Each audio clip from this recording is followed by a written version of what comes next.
अब हम लोग अगला हेडिंग पढ़ेंगे जिसका नाम है प्रकाश का परावर्तन।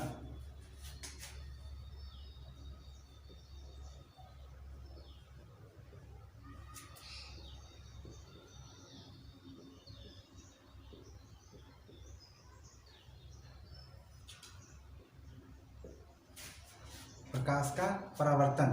ठीक है, परावर्तन का मतलब होता है उसी माध्यम में लौट जाना, यानी कि वापस लौट जाना। तो अगर प्रकाश की किरणें आ रही थी, किसी माध्यम से टकराई और टकराकर वापस उसी माध्यम में लौट गए जिस माध्यम से आए थे, तो उसे बोलेंगे प्रकाश का परावर्तन। और ये टकरा कर लौटने की जो घटना होगी वहीं पर होगी कि जिस माध्यम से टकरा रही हैं उसका सामने वाला जो पृष्ठ होगा वह चिकना होगा, जबकि जो पिछला पृष्ठ होगा वह पॉलिश किया होगा। जैसे कि दर्पण, शीशा में एक तरफ पॉलिश होता है, एक तरफ चिकना होता है। अगर इसी प्रकार का माध्यम है तभी प्रकाश किरणें वहां से टकराने के बाद वापस उसी माध्यम में लौटती हैं। तो अगर हम इसके परिभाषा की बात करें कि प्रकाश का परावर्तन क्या होता है, तो हम ये कह सकते हैं कि जब प्रकाश की किरणें किसी चिकनेदार व पॉलिश किए हुई सतह से टकराती हैं तो प्रकाश की किरणें टकराकर वापस उसी माध्यम में लौट जाती हैं जिस माध्यम से आए थे। तो इस प्रकार की घटना को प्रकाश का परावर्तन कहते हैं। और इस पूरी घटना में जो प्रकाश की चाल होगी वह नियत होगी, क्योंकि माध्यम सेम है। जिस माध्यम से आए थे वापस उसी माध्यम में जा रही हैं। तो अगर माध्यम नहीं बदल रहा है तो जो प्रकाश की चाल होगी वह सेम होगी, यानी कि नियत होगी। इसकी परिभाषा को हम लोग यहाँ पर लिख देते हैं, उसको आप अच्छे से देखिए।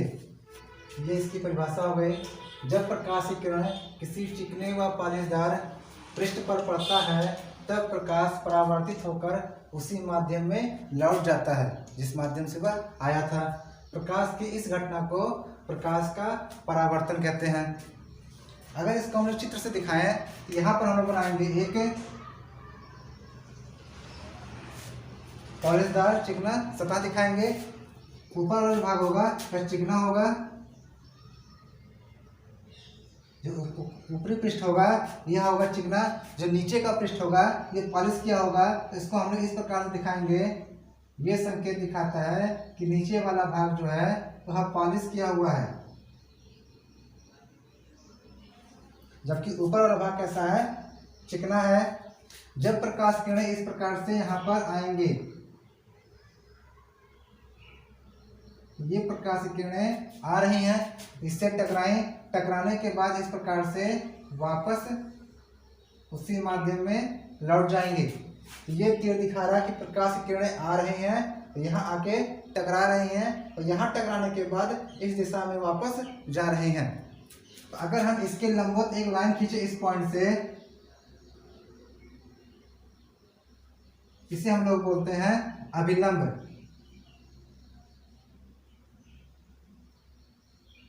इसे हम लोग बोलते हैं अभिलंब। और इसको जो प्रकाश की किरणें आ रही हैं इसको बोलते हैं आपतित किरण।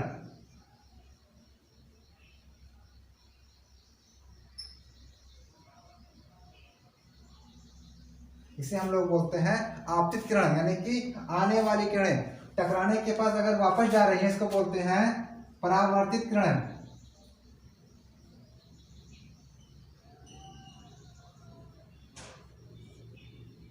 ये जो किरण है इसको बोलेंगे परावर्तित किरण और इसको बोलेंगे आपतित किरण। ये जो दर्पण के लंबवत है इसको बोलेंगे अभिलंब। इसका हम लोग नाम दे देते हैं। ये हो गया M, ये हो गया N, इसको देते हैं हम लोग O, ये हो गया P, यानी कि OP क्या हो गया, अभिलंब। A से O की तरफ किरण आ रही है और O से B किरण जा रही है। ये आपतित किरण, ये हो गया परावर्तित किरण, ये हो गया अभिलंब। तो यहाँ पर जो कोण बनेगा, यानी कि अभिलंब से जो किरणें आ रही हैं इसके बीच में एक कोण बनेगा। अभिलंब से अगर हम देखेंगे तो कुछ एंगल पर किरणें आ रही हैं, तो इस किरण को हम लोग दिखाते हैं आई से, और इसका नाम होता है आपतन कोण। इसे बोलते हैं हम लोग आपतन कोण। और इधर जो किरणें बन रही हैं अभिलंब के इस तरफ, जहां से किरणें वापस लौट रही हैं, इसको दिखाते हैं हम लोग आर से। और इसका नाम होता है परावर्तन कोण। इसे बोलेंगे आपतन कोण और इसे बोलेंगे परावर्तन कोण। ये हो गया एक प्रकार का बिंदु। तो इस चित्र को हम लोग दिखा रहे हैं जो ये दिखा रहा है कि प्रकाश का परावर्तन किस प्रकार से हो रहा है। अब हम इसके बारे में परिभाषाएं जान लेते हैं जितने यहाँ पर लिखे गए हैं। तो पहले जानते हैं कि आपतित किरण क्या होती हैं। प्रकाश की वह किरण जो आकर दर्पण से टकराती है उसे बोलते हैं आपतित किरण। परावर्तित किरण, टकराने के बाद प्रकाश की किरणें वापस लौट जाती हैं। प्रकाश की किरणें दर्पण से टकराने के बाद वापस लौट जाती हैं, तो प्रकाश के वापस लौटने वाली किरण को बोलते हैं परावर्तित किरण। अभिलंब, दर्पण के लंबवत रेखा को अभिलंब बोलते हैं। ये क्या है? ये है दर्पण। ये पूरा क्या है? दर्पण। तो दर्पण के लंबवत रेखा को बोलेंगे अभिलंब। आपतन कोण क्या होता है? अभिलंब यानी कि ये वाला लाइन, अभिलंब और आपतित किरण, इनके बीच के कोण को बोलते हैं आपतन कोण। अभिलंब और आपतित किरण के बीच को बोलते हैं आपतन कोण, जबकि अभिलंब और परावर्तित किरण के बीच के कोण को बोलते हैं परावर्तन कोण। इस प्रकार से इसके परिभाषाएं हो गए। अब हम लोग जानते हैं प्रकाश के परावर्तन के नियम के बारे में कि प्रकाश के परावर्तन के कौन कौन से नियम हैं। तो आप यहाँ से स्पष्ट समझ लीजिए परिभाषा को कि प्रकाश के परावर्तन के कौन कौन से नियम हैं, उसको हम लोग कहते कैसे हैं या लिखते कैसे हैं। तो इसका जो पहला नियम है,